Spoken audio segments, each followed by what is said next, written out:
Pigeon to go, but they said at this point, they had another second.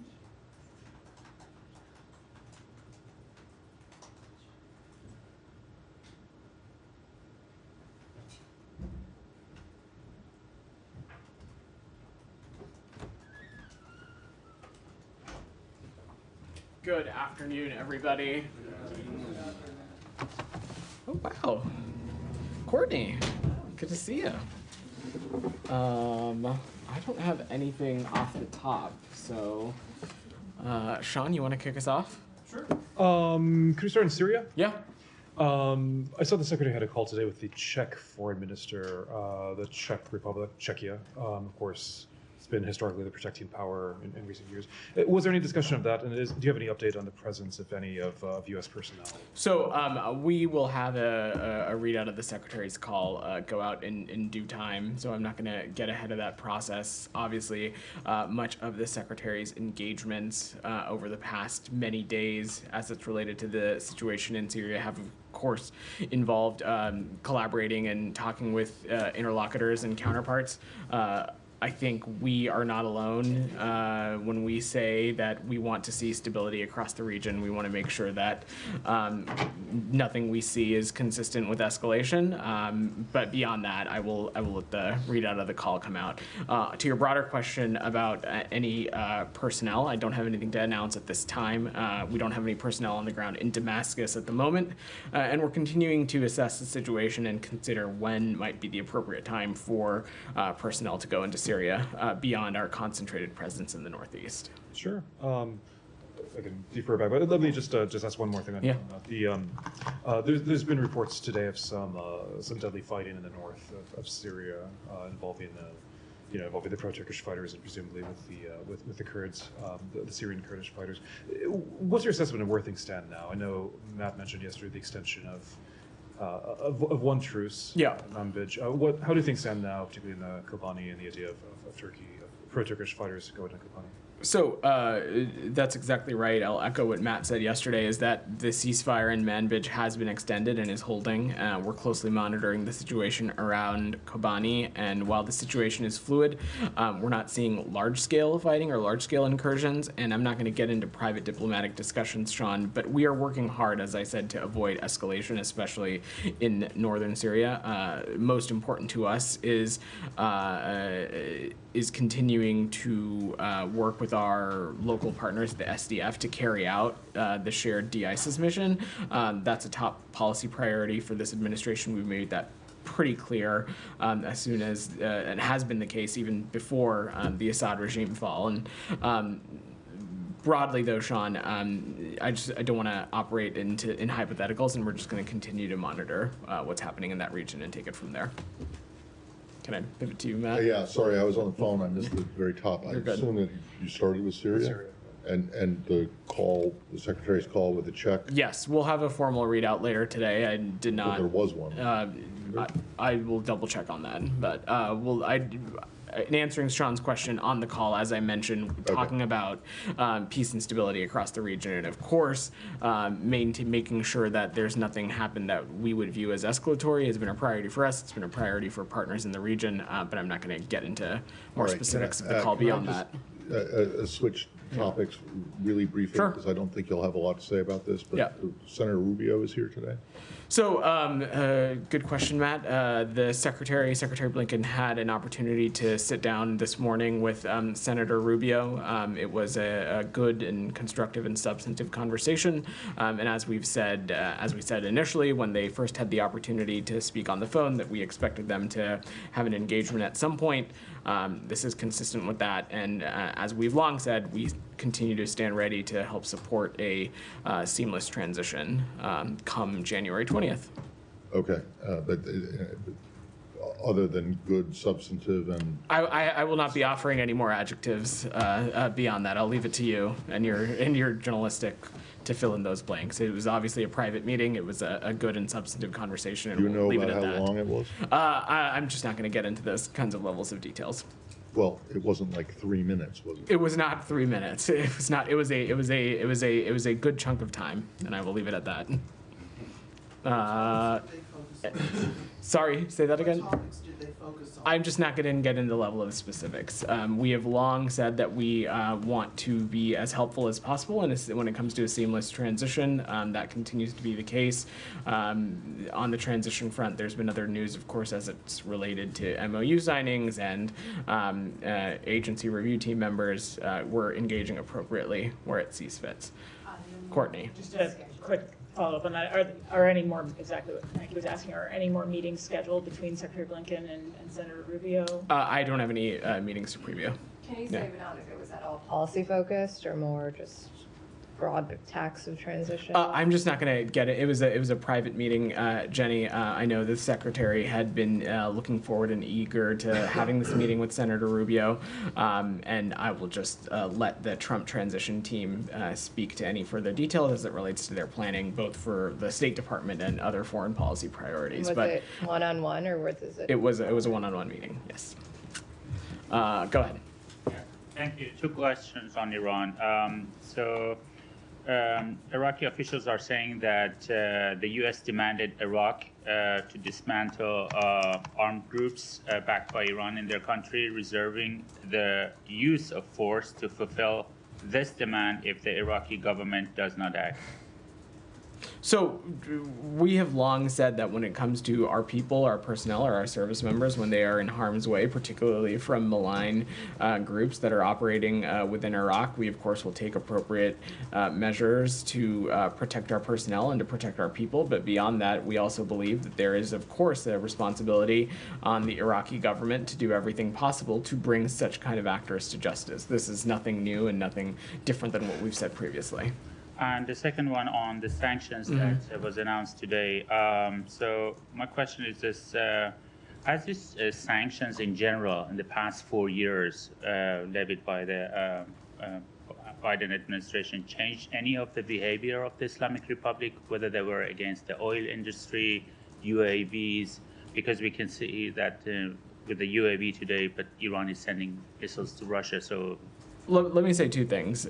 First, it's because of this administration's continued sanctions implementation that this department has made the assessment that the regime receives only a fraction of the market price for the oil it is able to sell. And as a result of U.S. sanctions, Iran's government has failed to meet its budget projections again this year, and the rial is the lowest it has ever been against the dollar. The other broad point that I would make is that our designation and our enforcement actions, as well as our interdiction efforts, all of these disrupt Iran's access to funds, goods, and services and technology, and its ability to perpetuate destabilization actions across the region. And we're going to continue to be steadfast in our efforts to expose and cut off Iran's ability to generate revenue. And this is an ongoing priority, not just for the United States, but for others as well, including allies and partners, as well as within the G7.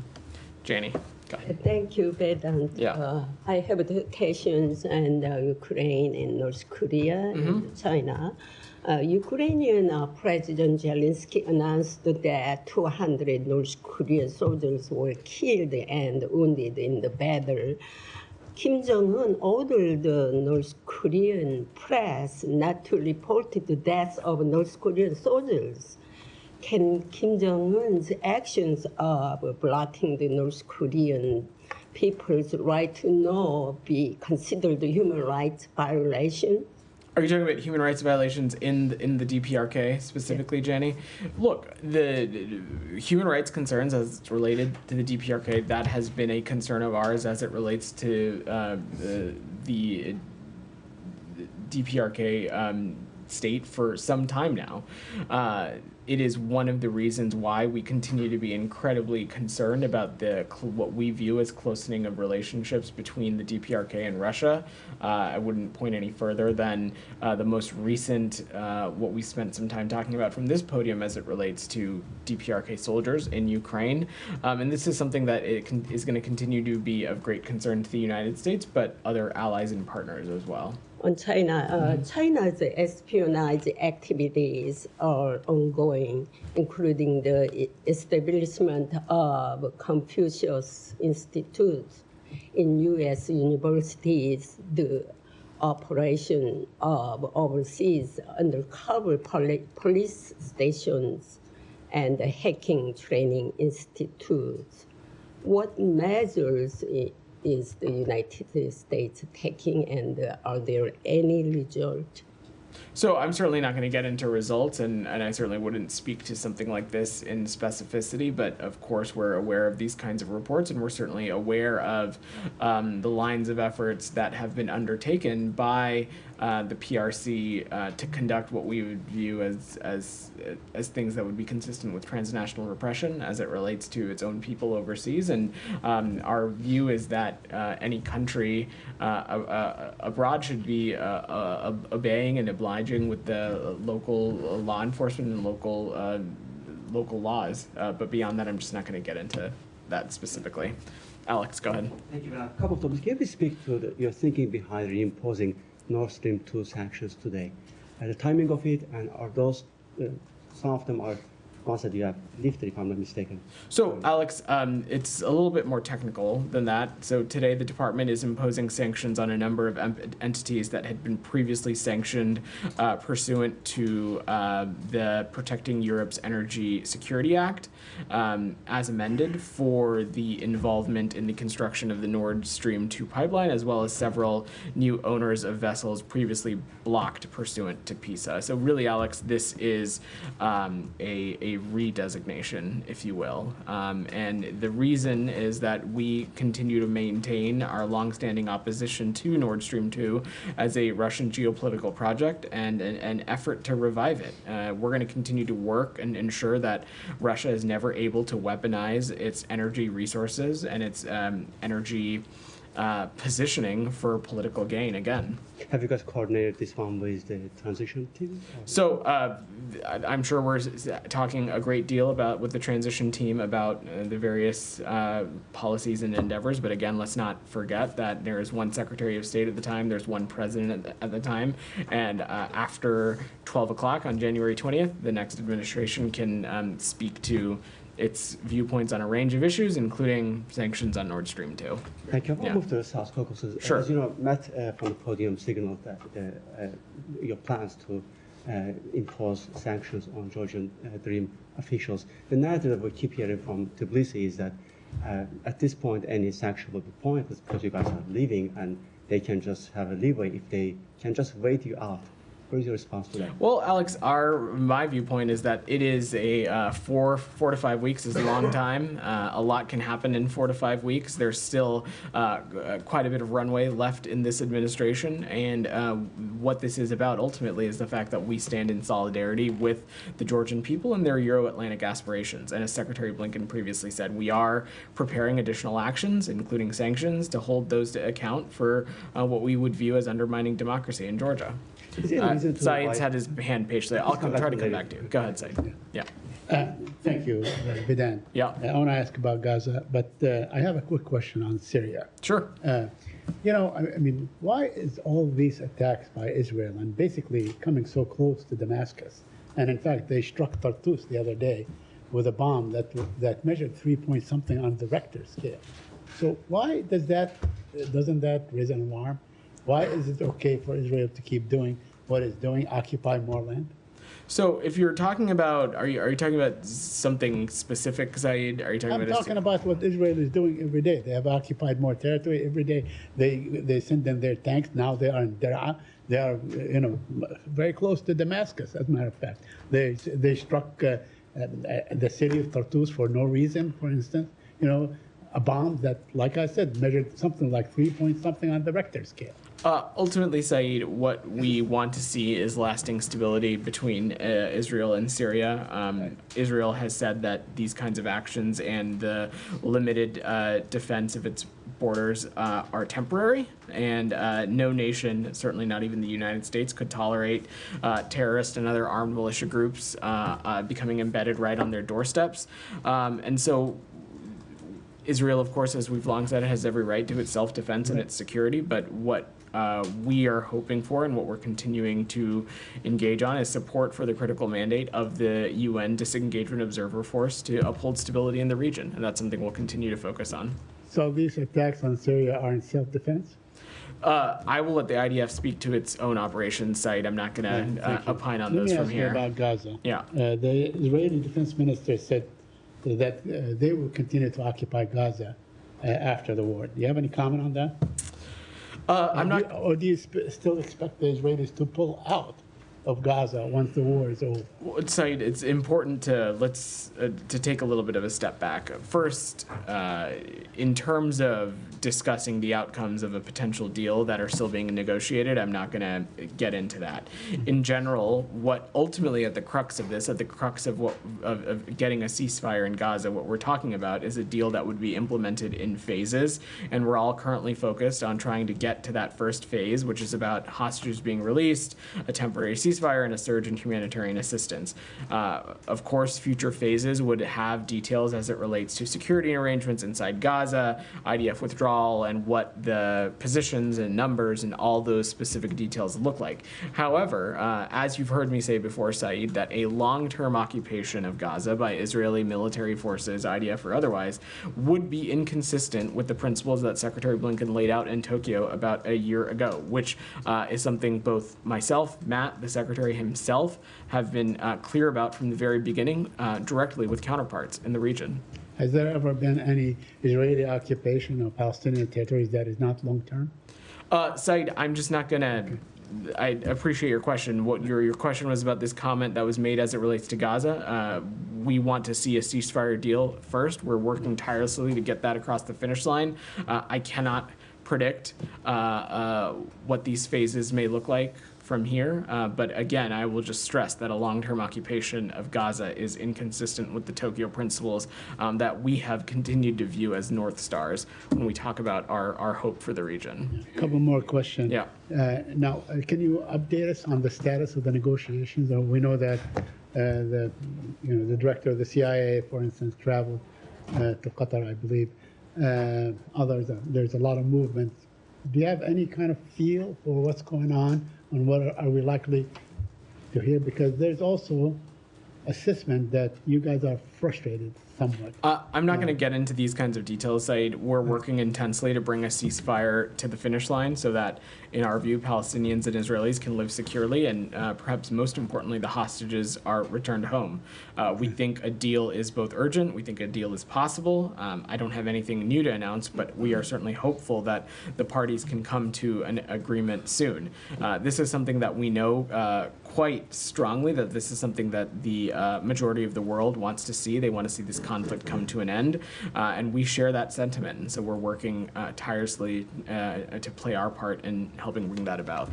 Let me ask you about the Kamal Adwan Hospital in Gaza. Mm-hmm. You know, that Israeli snipers have been using it for target practice for a long time, destroying everything in it. And I want to ask you, is this something that the current administration, in its last 30 days, whatever it is, 30 days, can do something basically to ensure, I don't know how you would do it, to ensure that this hospital can actually get back on track in terms of functioning, or must the Palestinians wait for the goodwill of the next administration? Said, I can't, I'm not familiar with the specific incidents as it relates to this hospital, but what I can say is what we have said previously, It's which not is just that one incident, I'm sorry, but it's not one first, incident. Okay. Said, that Israel must not only comply with international humanitarian law, but it needs to take every possible step to prevent civilian harm. Additionally, mitigating and preventing civilian harm is a moral and strategic imperative. The other challenge here, Said, which we have talked about before, is that Israel is in a unusual, even unprecedented burden place in that Hamas has a long track record of using hospitals and schools and other facets of civilian infrastructure for military purposes. And we know that. And they've built a vast military network of tunnels under civilian areas that put civilians and put civilian institutions like these in the crossfire. And so we've been clear about that, as well as are clear about our concerns about such kind of kinetic fighting around hospitals as well. Right, but Right. for the record, it was a Shifa hospital and not Kamal Adwan hospital that, accusations were made that there are tunnels underneath, not this particular hospital. Said, we know that Hamas uses civilian infrastructure and they have a wide network of tunnels under civilian infrastructure. Certainly, I'm not going to get into tit for tat as it relates to specific places within Gaza, but I needn't point any further than the long, extraneous amounts of public information that's in public reporting as it relates to Hamas's use of civilian infrastructure and their tunnel network. Now, Prem, go ahead. Or Matt, sorry, Matt is good. I'm just, given the crisis that's going on in Gaza, the situation in Syria, situation in Ukraine, I'm just wondering what the calculation was behind the Secretary going to the UN Security Council tomorrow to chair two meetings, one on artificial intelligence and one on Sudan. Not to suggest that that these topics are not worthy of discussion, but why not, in your last presidency, this administration's last presidency of the council, bring up these pressing issues of Ukraine, and Syria, Gaza, and Lebanon as well? Matt, first, I would say that the Secretary just came back from travel to the region where he talked about these very serious and very pressing issues. But secondly, you're absolutely right. This is a visit to New York, a visit to the UN Security Council as part of our presidency of the Security Council in this month of December. And we felt that it was important to, of course, talk about these very pressing priorities, which I have no doubt will come up in conversations and sidebars with counterparts and colleagues up at the UN. But it was really imperative for us to use that time to talk about areas in which, one, we believe have been affirmative priorities for the United States, and particularly affirmative priorities for this department and for our mission in New York. One of those, of course, is the responsible use of artificial intelligence. This is something that the Secretary has prioritized a great deal over the course of his tenure as Secretary of State, was really instrumental in the effort in getting the UN vote on this responsible use for artificial intelligence. And then Sudan, Matt, you know better than anybody that we spend a lot of time talking about crises up here. We talk about a lot of time talking about very dire circumstances. Sudan, perhaps even in the list of Gaza and places like Ukraine and elsewhere, Sudan is facing one of the most dire humanitarian crises on the face of the planet.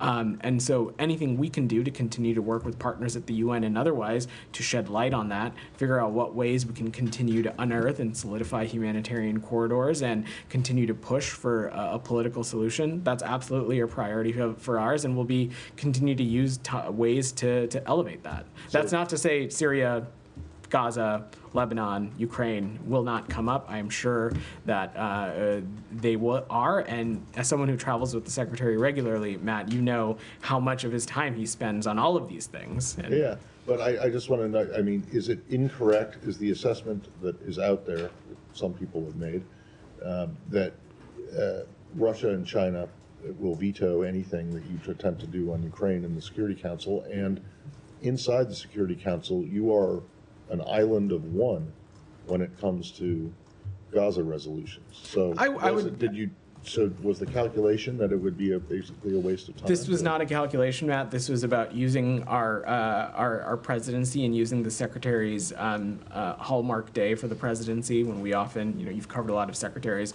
we often are able to commit 1 or 2 days to something like this, just given the other schedule constraints, wanting to utilize that time on what we view as affirmative priorities for the department and the Secretary. Beyond that, we have used the UN as a mechanism to do important business, both as it relates to the conflict in Ukraine, but also to do important business as it relates to the ceasefire and ending the conflict in Gaza. Let's not forget that the ceasefire deal that Saeed was talking about, this was one that has been supported by the vast majority of countries in the United Nations, which honestly, it's difficult to get them to agree on one thing. So it's just a testament to how we're going to continue to use bilateral channels, but also multilateral fora like this to do our foreign policy. Right, go ahead. Thank you. Yeah. On Austin Tice, Yeah. Prime Minister Netanyahu sent a letter to Austin Tice's mom saying that Israel is fully coordinated with the U.S. and that the IDF is not active where Austin is. But just the other day, the department had said they were not certain where Austin is. So how can the IDF, in coordination with the U.S., know they're not active where Austin is if the U.S. doesn't know for certain where Austin is? So I will let the Prime Minister's office and the IDF clarify any comments or letters, that any engagements that they are having with the Tice family. What I can say from our perspective is that, again, making sure to locate and find Austin Tice is a priority for us. There are intensive efforts underway to find Austin. We've attempted to contact officials in the region for information. As you note, we have put out a $10 million reward for information about his location early last week.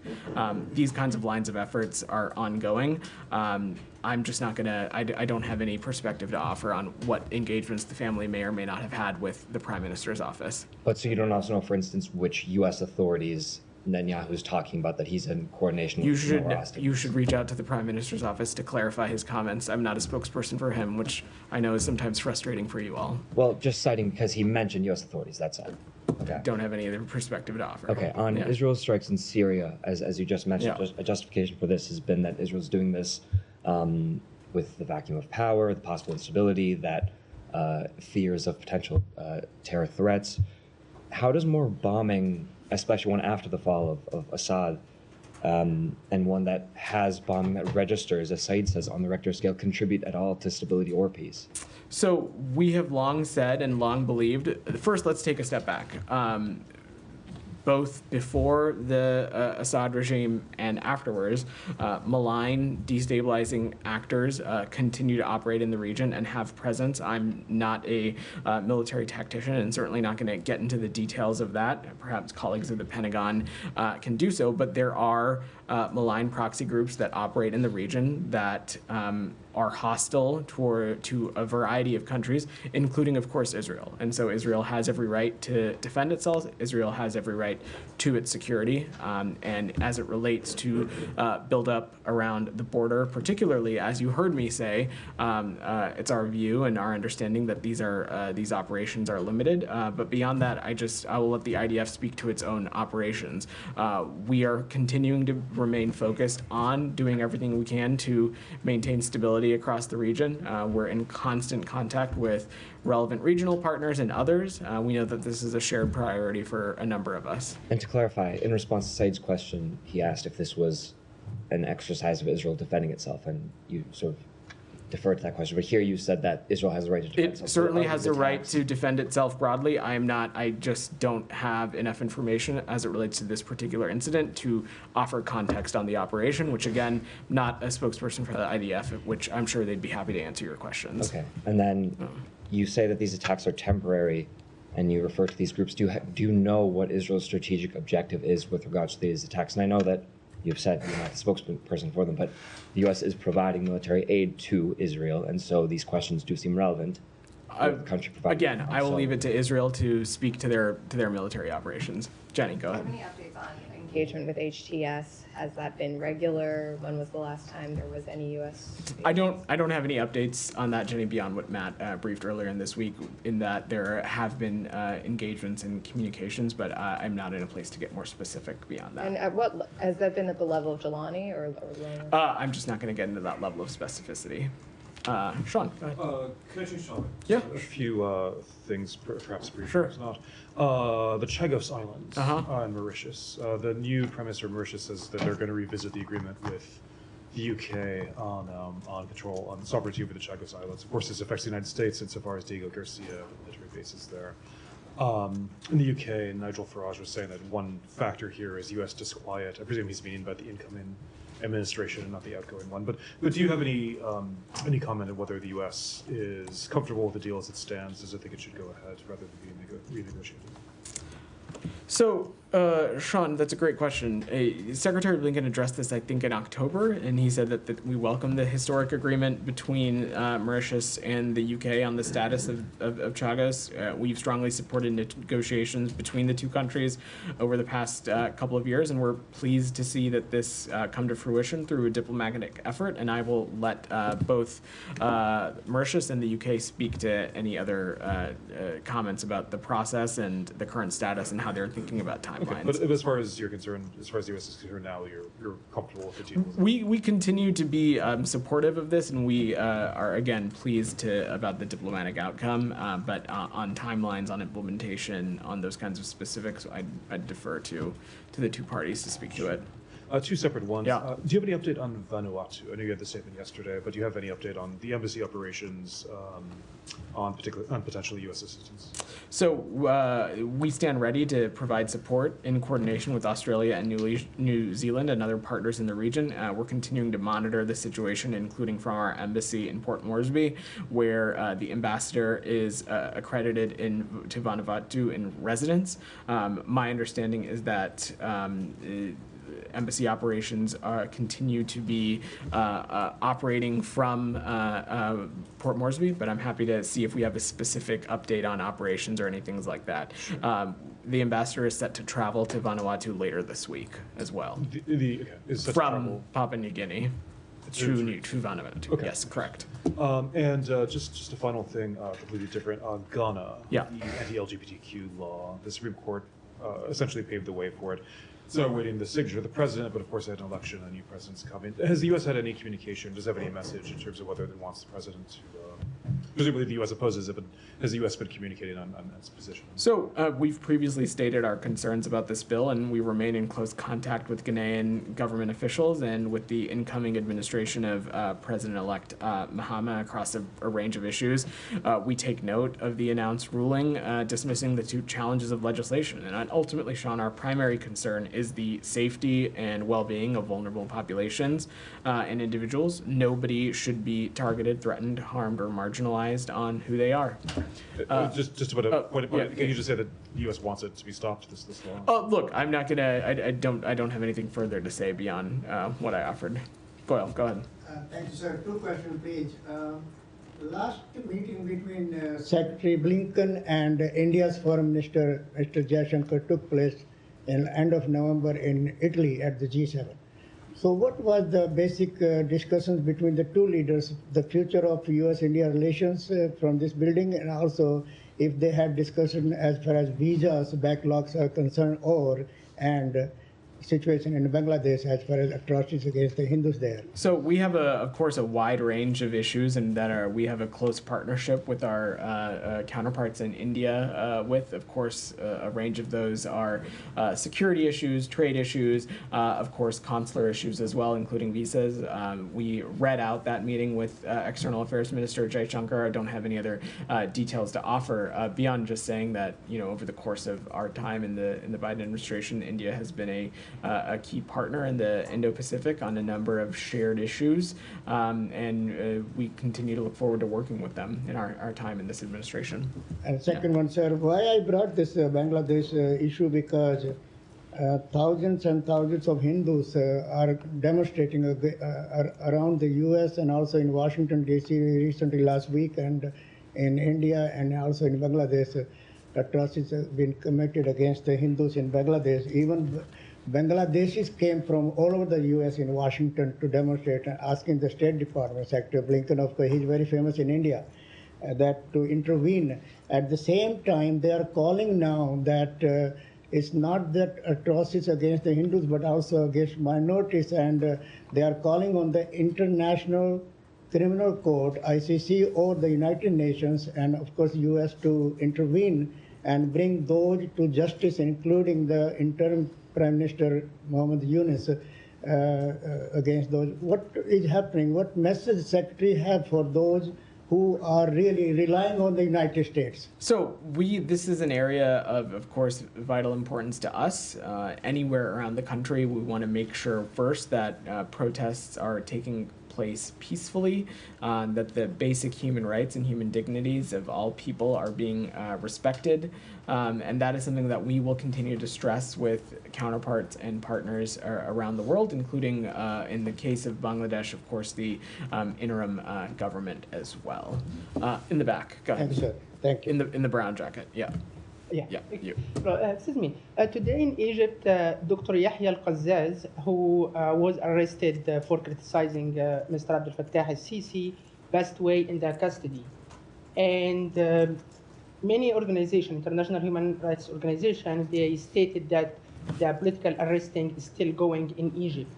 And we saw that Department of State this year assisted like that, like Egyptian regime has made progress in human rights, while these unfair trials, political prisoners like dying in custody for various reasons, according to these organizations. Why you made this change in the assessment, and you said for public that Egyptian regime, like a few months ago, like a couple months ago or 3 months ago, you said that Egyptian regime made a good progress in human rights, while it seems it's not yet. Is it because of like a political reason? Because it's not seems like this like assessment has changed for objective reasons. So like how you comment on this criticizing? So as it relates to that specific incident, I don't have a comment for you. I'm not familiar with it beyond just saying that our expectation is that anybody in detention needs to be affronted their basic human rights and treated with dignity. I think the second part of your question you were referring to is the announcement we made around FMF funding for Egypt.